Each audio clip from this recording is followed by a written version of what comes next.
Jovem espartano, não sabe brincar, não desce pro play.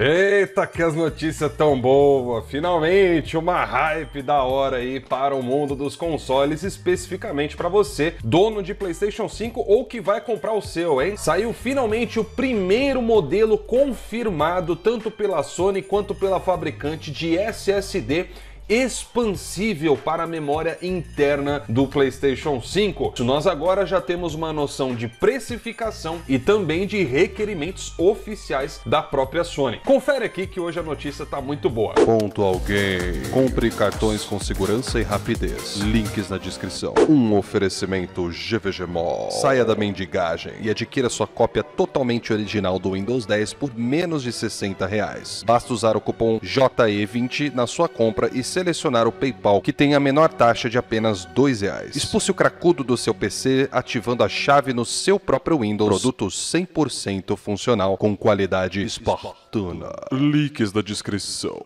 Nesse vídeo eu vou tentar fazer um resumo das principais informações e quando sair de fato o update do PlayStation 5 com o SSD todo bonitinho, aí eu faço um vídeo mais técnico detalhando essa questão do SSD e algumas outras especificações. Mas o principal você já vai saber hoje, então presta bastante atenção, belezinha? Bom, galera, é o seguinte, a Sony confirmou no dia de hoje, quinta-feira, que o programa de beta tester do novo update que vai sair para o PlayStation 5 em breve vai incluir essa expansão do SSD que os donos de PlayStation 5 tanto esperavam. Vamos considerar aqui então alguns pontos principais da notícia. A primeira delas é que o SSD que foi confirmado a compatibilidade com o PlayStation 5 é o mesmo SSD NVMe que é usado nos PCs, só que a confirmação desse primeiro modelo de SSD da Seagate é muito, mas muito promissora e você vai entender o porquê. Vamos começar falando da especificação dele, que é de 7300, consideravelmente maior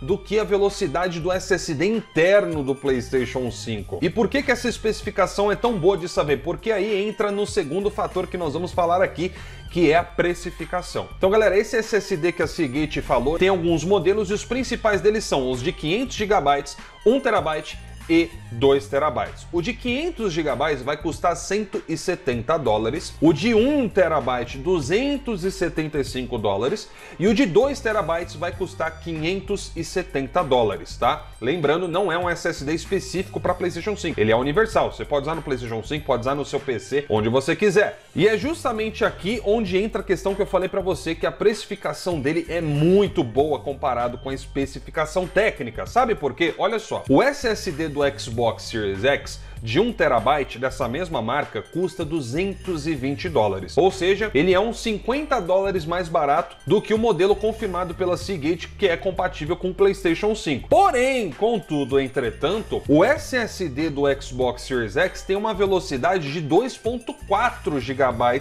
por segundo, enquanto que o SSD, que é compatível com o PlayStation 5, tem uma velocidade de 7.3 GB. Absurda. A gente tá falando de uma diferença aqui de 3 vezes mais de velocidade, e com quase 3 vezes mais de velocidade, ele custa apenas $50 a mais, ao invés de custar o triplo do preço.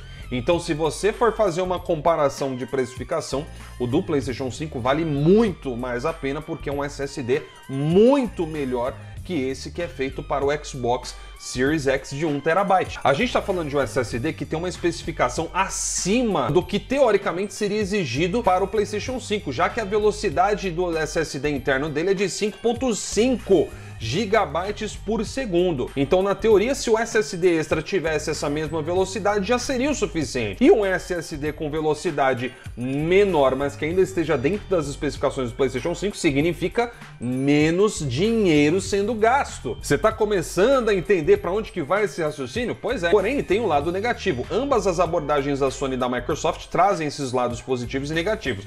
E esse que eu vou falar agora é o lado negativo no caso do SSD do PlayStation 5, que são os requisitos. muitos, tá? Porque o usuário do Xbox, por exemplo, ele só precisa ir lá e comprar ali o cartuchinho SSD dele e espetar ali no Xbox dele. Como a galera que tem PC, como eu também tenho, tem que fazer, que é prestar atenção nas especificações. Então o que vai ter que prestar atenção? Primeiro de tudo e mais importante, é na velocidade de leitura do SSD, ou seja, não pode ser inferior ao que é o SSD interno do PlayStation 5. Então tem que ser no mínimo 5.5 GB de leitura, ok? O segundo ponto é o tamanho do SSD. Eles têm especificações de largura e comprimento. Um outro ponto importante e crucial que muitos aí podem não saber é que esses SSDs com a porta M2 podem ou não utilizar dissipação de calor, ou seja, eles podem vir com um dissipador em cima deles ou não. E aqui nesse caso a Sony deixa claro que SSDs com dissipador também podem ser colocados dentro do PlayStation 5, contanto que você não ultrapasse o limite das dimensões. Então é óbvio que se você for colocar um SSD dentro do PlayStation 5, preferencialmente compre um que já venha com a dissipação de calor, porque isso pode interferir nesse próximo tópico que a gente vai citar agora, que também é importante, presta atenção. No site da Sony, ela deixa claro que ela não pode garantir que todos os dispositivos que atendam às especificações funcionem tão bem quanto o SSD interno dela, mas existe uma razão para ela estar dizendo isso daqui. Ela deixa claro que ainda que o SSD tenha uma especificação superior a 5.5 GB por segundo, ainda assim o desempenho dele pode acabar ficando inferior. Mas por quê? Isso tem muito a ver também justamente com essa questão de dissipação de calor. No computador, por exemplo, quando a gente compra um SSD como esses, é sempre necessário ficar atento à resfriação que está tendo dentro da sua máquina, porque isso pode impactar no desempenho de algumas peças. Por exemplo, placas de vídeo quando ficam muito quentes tendem a perder o desempenho. Muitas placas até baixam o clock para manter uma refrigeração adequada, só que em troca disso você sacrifica o desempenho, o que significa que você precisa ver como que está a refrigeração dentro do seu PC. No caso desses SSDs, esse dissipador de calor ajuda a manter uma temperatura adequada para que ele também não venha perder a performance. Exatamente. Quando esses SSDs ficam muito quentes, a performance deles fica mais baixa do que as especificações que eles têm de fábrica.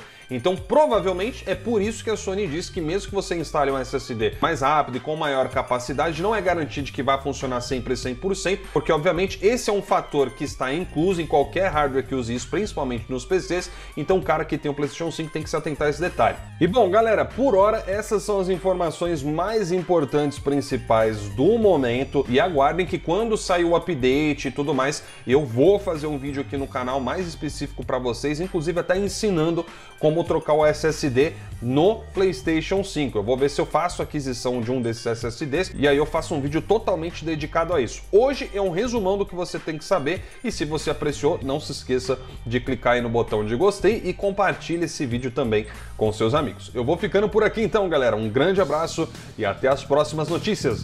Falou!